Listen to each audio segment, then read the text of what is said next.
8.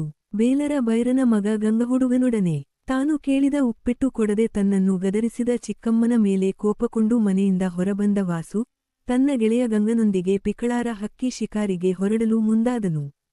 ತನ್ನ ಅಂಗಿಯ ಜೇಬಿನಲ್ಲಿ ಅಕ್ಷಯ ಪಾತ್ರೆಯಂತೆ ತುಂಬಿದ್ದ ಬಣ್ಣದ ಚಿತ್ರ, ಪಿಪಿ, ಬಳಪದ ಚೂರುಗಳ ನಡುವೆ ಕಾಣದಾದ ರಬ್ಬರ್ ಬಿಲ್ಲನ್ನು ಹುಡುಕಿ ತೆಗೆದ ವಾಸು ನಂತರ ಗಂಗನನ್ನು ಕರೆತರಲು ಬೈರನ ಬಿಡಾರಕ್ಕೆ ಹೊರಟನು. ಗಂಗ ಅಸ್ಪೃಶ್ಯ ಜಾತಿಯ ಬೇಲರ ಭೈರನ ಮಗ. ಬೈರನ ಬಿಡಾರಕ್ಕೆ ಬಂದ ವಾಸು ಗಂಗನನ್ನು ಕರೆದುಕೊಂಡು ಮುಂಚೆಯೇ ಹೊಂಚು ಹಾಕಿದ್ದ ಪಿಕಳಾರ ಹಕ್ಕಿಯ ಗೂಡಿನತ್ತ ತೆರಳಿದನು. ಅಲ್ಲಿ ಉರುಳಿಗೆ ಬಿದ್ದ ಹಕ್ಕಿಯನ್ನು ಹಿಡಿಯಲು ವಾಸು ಆತುರ ತೋರಿದಾಗ ಆ ಹಕ್ಕಿ ಹಾರಿಹೋಗುತ್ತದೆ. ಇದರಿಂದ ಕೋಪಗೊಂಡ ವಾಸು ಅದನ್ನು ಹೊಡೆದು ಸಾಯಿಸಿದನು.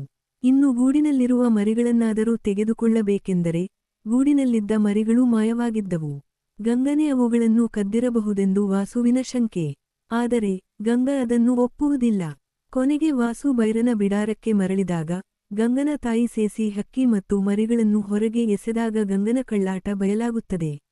ಗೆಳೆಯನ ಮೋಸದಿಂದ ಕೆರಳಿದ ವಾಸು ಆತ ಅಸ್ಪೃಶ್ಯನೆಂಬ ಮೈಲಿಗೆಯನ್ನು ಮರೆತು ಗಂಗನಿಗೆ 4 ಗುದ್ದು ಕೊಟ್ಟುಗಳುತ್ತಾ ಮನೆಗೆ ಮರಳಿದನು. ದಾರಿಯಲ್ಲಿ ಅಸ್ಪೃಶ್ಯ ಗಂಗನನ್ನು ಮುಟ್ಟಿದ್ದಕ್ಕೆ ಪ್ರಾಯಶ್ಚಿತ್ತವಾಗಿ ಸೆಗಣಿಯನ್ನು ಮೆಟ್ಟಿ ಹಿತ್ತಲ ಬಾಗಿಲಿನಿಂದ ಮನೆ ಸೇರಿದನು. ಅಲ್ಲಿಯೂ ತಂದೆಯ ಕೋಪ ಮತ್ತು ಚಿಕ್ಕಮ್ಮನ ಆರ್ತನಾದದ ಗದ್ದಲವೇ ವಾಸುವನ್ನು ಸ್ವಾಗತಿಸುತ್ತದೆ. 9. ಚಂದ್ರಯ್ಯಗೌಡರ ದರ್ಬಾರು. ಆ ಕಾಲಕ್ಕೆ ಚಂದ್ರಯ್ಯಗೌಡರ ಮನೆಯ ಜಗಲಿ ವಿವಿಧ ಸಾಮಾಜಿಕ ಸ್ತರದ ವ್ಯಕ್ತಿಗಳ ಸಮಾಗಮಕ್ಕೆ ಸಾಕ್ಷಿಯಾಗಿತ್ತು. ಸಂಪ್ರದಾಯಸ್ಥ ಜೋಯಿಸರಾದ ವೆಂಕಪ್ಪಯ್ಯನವರು ಗೋಡೆಯ ಪಕ್ಕದ ಮಣೆಯ ಮೇಲೆ ತಮ್ಮ ಮಡಿ ಮೈಲಿಗೆಯ ಕಟ್ಟುಪಾಡುಗಳೊಂದಿಗೆ ಕುಳಿತಿದ್ದರು. ಅವರ ಎದುರು ದಾರಿದ್ರ್ಯದಿಂದ ಕೃಶರಾಗಿದ್ದ ಹಿರಿಯ ಒಕ್ಕಲು ಅಣ್ಣಯ್ಯಗೌಡರು ಅಸಹಾಯಕರಾಗಿ ಕುಳಿತಿದ್ದರು. ಅವರು ತಮ್ಮ ಮಗನ ಮದುವೆಗಾಗಿ ಚಂದಯ್ಯಗೌಡರ ಹತ್ತಿರ ಸಾಲ ಕೇಳಲು ಬಂದಿದ್ದರು. ಮತ್ತೊಂದೆಡೆ ಕಳ್ಳು ಇಳಿಸುವ ಕಸುಬಿನ ತಿಮ್ಮ ತನ್ನ ನಾಯಿಯ ಜೊತೆ ಕುಳಿತಿದ್ದನು. ಇವರೆಲ್ಲರ ನಡುವೆ ತಮ್ಮ ಲೆಕ್ಕಪತ್ರಗಳಲ್ಲಿ ಮಗ್ನರಾಗಿದ್ದ ಚಂದ್ರಯ್ಯಗೌಡರು ಕಿವಿಗೆ ಹತ್ತಿ ಇಟ್ಟುಕೊಂಡು ಅಧಿಕಾರದ ಗಂಭೀರತೆಯಲ್ಲಿ ಮಾತುಗೊಡುತ್ತಿದ್ದರು.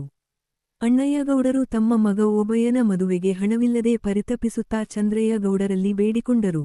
ಆದರೆ ಚಂದ್ರಯ್ಯಗೌಡರು ಹಳೆಯ ಸಾಲದ ಲೆಕ್ಕ ಮುಂದಿಟ್ಟು ಅದು ತೀರುವ ತನಕ ಹಣ ಕೊಡಲು ಸಾಧ್ಯವಿಲ್ಲವೆಂದು ನಿರ್ದಾಕ್ಷಿಣ್ಯವಾಗಿ ಹೇಳಿಬಿಟ್ಟರು. ಜೋಯಿಸರು ಸಹ ಸಾಲದ ಬಗ್ಗೆ ತತ್ವ ಬೋಧನೆ ಮಾಡುತ್ತಾ ಗೌಡರನ್ನೇ ಬೆಂಬಲಿಸಿದರು. ಮನೆಯೊಳಗಿನ ಕಲಹ, ಮಕ್ಕಳ ಆಧುನಿಕ ವಿಚಾರಧಾರೆಯ ಬಗೆಗಿನ ಚಂದ್ರಯ್ಯಗೌಡರ ಅಸಮಾಧಾನ ಹಾಗೂ ಬಡ ಒಕ್ಕಲಿನ ದೈನ್ಯಸ್ಥಿತಿ ಈ ಎಲ್ಲವೂ ಆ ಹೊತ್ತಿನ ದರ್ಬಾರಿನಲ್ಲಿ ಅನಾವರಣಗೊಂಡವು.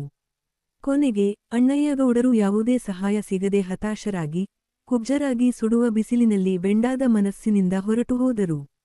ಅಂಗಳದ ಕಲ್ಲುದೇವರು ಹಾಗೂ ಚಂದ್ರಯ್ಯಗೌಡರ ಮನಸ್ಸು ಎರಡೂ ಆ ಬಡ ಒಕ್ಕಲಿಗ ಅಣ್ಣಯ್ಯಗೌಡರ ಕಣ್ಣೀರಿಗೆ ಕರಗದೆ ಮೌನವಾಗಿದ್ದವು.